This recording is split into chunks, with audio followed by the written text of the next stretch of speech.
Kamu keluar ini. Udah salah. Saya nggak salah, ada ibu ge belum tentu bener. Lah. Negara.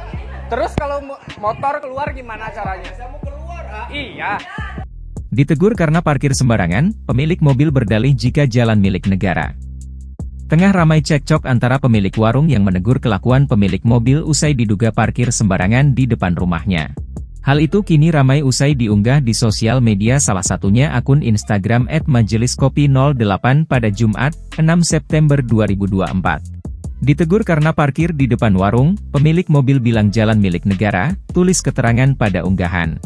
Pada unggahan, terlihat perekam video menyorot momen cekcok antara pemilik mobil dan pemilik rumah yang terjadi di bahu jalan. Tampak mereka terlibat perdebatan panas usai pemilik rumah menegur kelakuan pemilik mobil yang dinilai parkir sembarangan di depan rumah. Tampak mobil tersebut menutupi akses keluar masuk tempat makannya hingga motor pun tak bisa lewat. "Saya ngaku salah, tapi ibu belum tentu benar, karena jalan milik negara," ungkap pria pemilik mobil.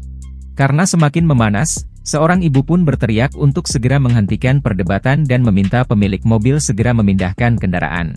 Usai ditelusuri, unggahan pertama kali dibagikan oleh akun TikTok @itsmikul pada Selasa, 27 Agustus 2024. Parkir sembarangan di depan pagar rumah orang, bilang ini jalanan negara jadi boleh parkir di depan pagar garasi rumah orang, motor aja mau keluarga bisa, mau buka dagangan pagi-pagi udah ketemu manusia kayak gini, udah salah malah ngotot, tulis keterangan pada unggahan.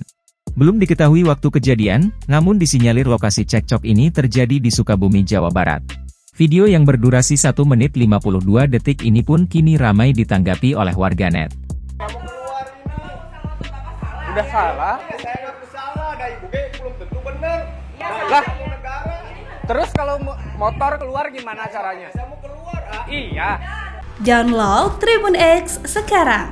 Menghadirkan lokal menjadi Indonesia.